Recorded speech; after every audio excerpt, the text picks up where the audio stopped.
নমস্কার, কবিতা উৎসব এডুকেশন অনুষ্ঠানে দেখতে পাচ্ছেন দেশে বিদেশের দর্শকরা।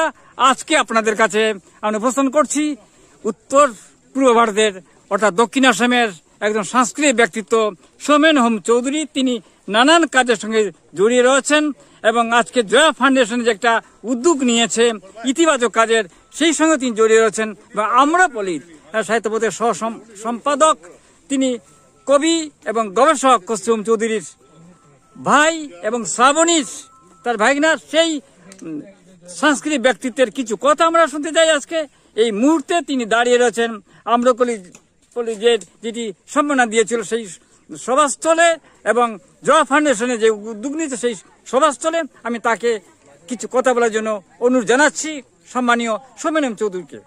ধন্যবাদ আপনাকে, এত সুন্দর আপনি উপস্থাপনা করেছেন। আমাদের আজকে যে প্রোগ্রাম হলো জয়া ফাউন্ডেশন এবং আমাদের আম্রপালি সাহিত্য পত্রিকা থেকে একটা যৌথ প্রোগ্রাম, সুন্দর আপনাদের সাংবাদিক মানুষ যারা আসছেন এরাও সুন্দর উপস্থাপনা করেছেন। এই জয়া ফাউন্ডেশন একটা বড় ফাউন্ডেশন, সেখানে অনেক বৃদ্ধ মানুষের আফটার রিটায়ারমেন্টের পরে অনেক কিছু ছেলেমেয়ে অনেকে দেখে না, এগুলোর জন্য যারা বৃদ্ধাশ্রম যেটাকে বলে, শুধু এটা বৃদ্ধাশ্রম বলে না, অনেক বন্দি অনেক প্রজেক্ট আছে। ওরা জয়া ফাউন্ডেশনের যে প্রেসিডেন্ট উনি শ্যাম চক্রবর্তী এবং শিল্পী চক্রবর্তী, ওনার যৌথ উদ্যোগে একটা বড় প্রজেক্ট হচ্ছে।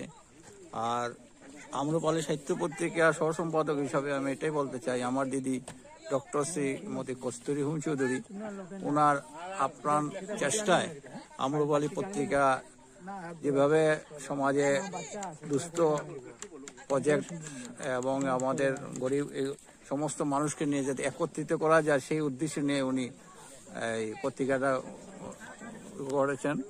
উনি একাধারে লেখক, কবি।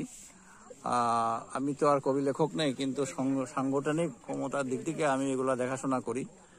আমি বর্তমানে চাকরিতে আছি, অ্যাসিস্ট্যান্ট এক্সিকিউটিভ ইঞ্জিনিয়ার লক্ষ্মীপুর উদ্ভাবন সাব ডিভিশনে। যতদূর সম্ভব আমি এটাই লক্ষ্য করি যে মানুষের হৃদয়ে পৌঁছাওয়ার রাস্তা হলো কবি সাহিত্য এবং মানুষের সাথে যত নিবিড় সম্পর্ক যাওয়া যায় সেটাই কাম্য। এবং ভবিষ্যতে আশা করি আপনাদের মতো মানুষ আমাদের এখানে আসুক, এই বলে আমি ধন্যবাদ। মানুষের জন্য এই যে গান, এই পংক্তি আপনাদের সংস্থার জন্য দৃষ্টিকোণ থেকে হোক, উচ্চারিত হোক। নমস্কার, থ্যাংক ইউ। কবিতা উৎসব এডুকেশন আপনারা দেখতে পাচ্ছেন, আমরা দেখাচ্ছি জয়া ফাউন্ডেশনের সেই অত্যন্ত সুন্দর জায়গা তারা করেছে। অনেক কর্মকর্তা এখনো রয়েছেন। অনুষ্ঠান শেষ হয়ে গেল, আমরা দেখাচ্ছি তার দৃশ্যপটগুলো।